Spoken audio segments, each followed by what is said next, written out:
et bienvenue dans la chaîne Mathématiques Sciences. Aujourd'hui je prends et expliquer une nouvelle vidéo, qui est une vidéo donc en physique-chimie sur le thème de l'organisation et de la transformation de la matière, et plus précisément une vidéo dans laquelle nous allons parler de l'identification d'un corps pur, mais cette fois-ci par les températures de changement d'état. Alors là donc, comme pour la masse volumique, chaque corps pur en fait va avoir une température de changement d'état qui lui est propre, qui lui est bien définie. Par exemple, pour parler d'un truc un peu plus concret, on va parler de la vaporisation. En fait, tous les liquides ne vont pas se vaporiser forcément à une même température. Par exemple, le diazote, parce que le diazote à l'état liquide, ça existe. En réalité, votre diazote va se vaporiser à partir de tout simplement moins 196 degrés Celsius, ok.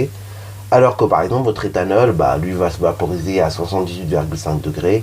Et de même, votre eau va se vaporiser à partir de 100 degrés Celsius. De même pour l'air, l'air, si vous voulez avoir de l'air liquide, et si on veut passer de l'air liquide à l'air tout simplement gazeux, là, il va falloir atteindre une température d'à peu près moins 180 degrés. Ainsi de suite, ok. Donc vraiment, chaque température, chaque corps pur va avoir comme ça une température de changement d'état qui va lui être propre. Alors par contre, petite précision, autant pour la masse volumique, il n'y avait pas de variation extérieure qui pouvait faire que la masse volumique pouvait être plus grande ou plus petite. Là, pour les températures de changement d'état, comme pour la solubilité que nous verrons un peu plus tard, vous allez voir qu'en fait, il y a quand même un paramètre extérieur qui va influencer chaque température de changement d'état. Ici donc pour tout simplement les températures de changement d'état, ça va être la pression en fait qui va influencer tout simplement les températures de changement d'état. C'est-à-dire, par exemple, là, nous sommes à une pression normale de 1013 hectopascal. Donc, forcément, l'eau va se vaporiser à 100 degrés. Mais si vous êtes en montagne, la pression ne va pas être la même. Et du coup, sa température de vaporisation sera modifiée. Ok. Donc, vraiment, les températures de changement d'état vont dépendre tout simplement de la pression extérieure. Ok. Voilà. Donc, ça, c'était tout pour l'identification théorique. Mais donc, nous allons quand même réaliser une petite démarche, une petite activité permettant de comprendre tout ça, ok, permettant de voir en fait comment ça va marcher. Donc du coup, là nous avons donc tout simplement un tableau de données. Donc en fait, le truc que nous avons fait ici, nous avons fait tout simplement ce qu'on appelle une distillation fractionnée, c'est-à-dire donc en gros, c'est une technique de séparation et d'identification des constituants d'un mélange homogène. Donc mélange homogène, je rappelle, c'est un mélange dans lequel vous avez des liquides ou bien des solides qui se mélangent ensemble. Et donc du coup, là, nous avons fait une distillation fractionnée, c'est-à-dire, comme son terme l'indique, on a fractionné à chaque fois, ok. Donc du coup, à chaque, nous avons fait la distillation dans ce modèle-là. Donc, après, donc, nous avions tout le matériel qui est indiqué, qui vous est indiqué ici. Et donc, à chaque liquide qu'on a échangé, du coup, on a changé tout simplement des prouvettes au final, ok. Voilà. Et donc là ici, ce que nous avons fait dans ce dispositif là, c'est qu'on a fait monter la température de manière très rapide, ok. Voilà. Puis après on l'a refroidi. Donc ce qui nous a permis d'identifier les différents liquides qui étaient présents. Donc là ici bien évidemment on a fait ça à partir d'un col modifié. Donc l'alcool modifié, voici à quoi ça ressemble. Donc on vous donne un petit peu sa composition. Et du coup je vous donne également à droite normalement quelques températures d'ébullition des constituants de ce mélange à une pression normale, c'est-à-dire donc 2013 hectopascal, ok. Voilà. Bon, c'est parti mon kiki, nous allons donc démarrer tout simplement la suite. Donc je vous laisse vraiment mettre la vidéo en pause pour réaliser cet exemple, puis après nous allons tout simplement corriger. Sur ce, c'est parti mon kiki. Alors donc on va d'abord réaliser la courbe. Alors donc la courbe c'est pareil. Souvent vous avez beaucoup de mal à faire des courbes, mais au final faut pas angoisser là-dessus, ok. Donc en général, qu'est-ce que vous allez mettre sur une courbe, ok? Parce que oui, c'est ça le plus important, c'est de savoir qu'est-ce que l'on met sur la courbe. Vous allez tout simplement mettre sur la courbe, en fait, la grandeur qui est mesurée. Donc, la grandeur qui est mesurée, vous la mettez en ordonnée. Tandis que la grandeur qui est déjà plus ou moins connue, en fait, vous allez la mettre en abscisse. Donc, la durée, elle est connue, en fait, en la mesure. Tandis que la température des vapeurs, c'est une grandeur qui est mesurée, ok? Donc là, vous mettez toujours, normalement, en ordonnée la grandeur mesurée. et la grandeur que l'on connaît plus ou moins en fait, et ben vous allez la mettre en abscisse. Ok. Donc c'est parti mon kiki, je vous trace déjà une partie de la courbe et après nous allons la compléter. Voilà, alors là du coup nous avons réalisé juste les axes de cette courbe. Donc là bien évidemment pour réaliser les axes, il faut quand même une échelle plus ou moins adaptée. Hein. Vous ne faites pas ça comme ça. Hein. Donc là j'ai pris une échelle plus ou moins adaptée. C'est-à-dire donc 2 carreaux pour les températures, hein, ce qui représente 1 cm. Et puis 2 carreaux pour 5 minutes, ok, qui est chez cool. Donc du coup on va placer les points à chaque fois c'est en courbe, hein, voilà. Donc je vous dis bon, soit vous mesurez, vous avez pressé et tout, mais là donc on va peut-être pas mesurer à chaque fois. Et après on place un point, ok. Donc là, quand on a 0 minutes, la température il est de 18 degrés, ok. Donc 18 degrés, pardon, c'est plutôt par là, ok. Voilà. Ensuite, quand on est à 5 minutes, la température monte à 38 degrés, ok. Donc c'est ici. Et après, quand on est à 10 minutes, la température elle monte à 56 degrés. Ainsi de suite, ainsi de suite.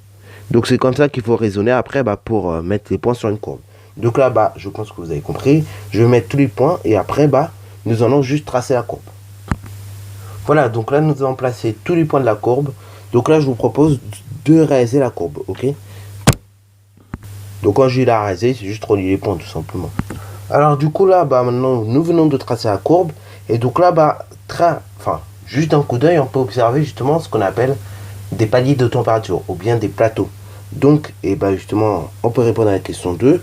Oui, on en observe deux, hein, deux paliers de température.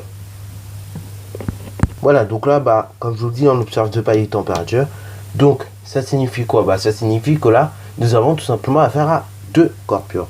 Oui, parce que quand vous avez tout simplement un changement d'état d'un corps pur, on observe tout simplement en fait un palier de température. Par exemple, quand on passe de l'état solide à l'état liquide, donc quand on fait la fusion, pour un seul corps pur, on aura un seul palier de température. Là, vu qu'on parlait de vaporisation, là, normalement, vu que c'est la vaporisation d'un corps pur, on aura seulement un seul palier de température. Voilà, qui correspondra tout simplement au passage de l'état liquide à l'état de vapeur. Ok, voilà. Ou bien l'état gazeux. Donc là, on observe deux paliers de température, ce qui pourrait donc nous faire penser que il y aurait deux liquides qui se sont vaporisés. Donc question numéro 3, quel est le liquide qui s'est vaporisé en premier? Donc là, c'est pas trop compliqué. Il suffit donc de prendre le tableau que je vous réaffiche ici et donc de regarder à peu près à quoi ça correspond. Donc, premier palier de température, on voit qu'il est à 79 degrés. Pourquoi? Parce qu'on peut même le voir directement depuis le tableau. Parce qu'en fait, la valeur 79, elle est répétée 4 fois, on le voit.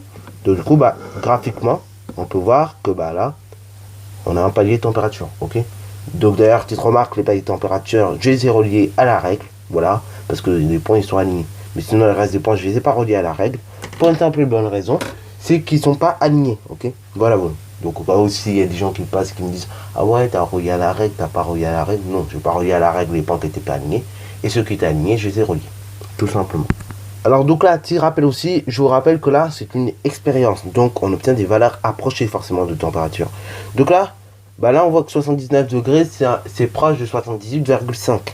Donc du coup, effectivement ici, le liquide qui s'est vaporisé en premier, il s'agit de l'éthanol. Puisque l'éthanol à une pression normale, donc de 1013 hectopascal, se vaporise à 78,5 degrés. Et là, on voit que on a la pression normale normalement. Et que justement, là, l'éthanol s'est vaporisé à environ 79 degrés, ok. Donc là, vu que c'est une expérience, on va considérer que il y a un arrondi qui s'est fait, mais bien évidemment, donc ici c'est l'éthanol qui s'est vaporisé en premier. Donc quatrième question, on nous demande avant de l'ébullition, il reste deux liquides, lesquels? Alors donc là, on regarde à nouveau. Premier palier de température, ça signifie que c'est l'éthanol qui s'est vaporisé. Deuxième palier de température 100 degrés, ça nous montre qu'il s'agit de l'eau qui s'est vaporisée. Donc, du coup, il va rester forcément deux autres liquides qui seront, eux, encore à l'état liquide puisqu'ils ne se seront pas vaporisés. Puisque, eux, leur température de vaporisation est beaucoup plus haute. Donc, on voit qu'il y a le coffre à 204 degrés. Donc, 204 degrés, c'est sa température de vaporisation. Et puis, le tartrazine, donc à 870 degrés. Ok. Donc, pareil, sa température d'ébullition dépasse largement les 100 degrés. Donc là, on peut voir que ce sont les deux constituants qui restent au final. Petite remarque d'ailleurs, pour revenir un peu à la courbe, du coup, je vous ai affiché ça un petit peu avant, mais du coup, Évidemment, on rappelle toujours que l'on met un titre hein, à la courbe. Donc là, bon, je voulais afficher après avoir fini la courbe, mais du coup, voilà, on met toujours un titre, c'est toujours intéressant. Je voulais afficher donc pour gagner de la place et aussi pour que ça soit mieux, ok. Voilà, donc là, il reste du coffre et du tartrazine. Et puis voilà, voilà. Donc vous avez pu voir comment on peut identifier un corps pur à partir d'un changement d'état. Parce que tout simplement, on se fie soit aux températures d'ébullition, ainsi de suite, de ce corps pur. Et donc après, quand on est habitué, hein, on n'a même pas besoin de faire la courbe, que l'on voit qu'il y a plusieurs valeurs il y a des valeurs qui se répètent plusieurs fois. Donc on pourrait penser effectivement, pareil, on a pu trouver directement depuis le tableau que là, il s'agissait du camphre qui s'agissait de l'éthanol qui s'est vaporisé en premier, puis ensuite de l'eau, ok. Voilà, on aura pu trouver ça depuis le tableau, puisque les valeurs se répétaient plusieurs fois, ok. Voilà. Bon, sur ce, la vidéo est terminée, donc si ça t'a plu, n'hésite surtout pas à la liker, commenter, et bonne chance à toi en mathématiques et en sciences.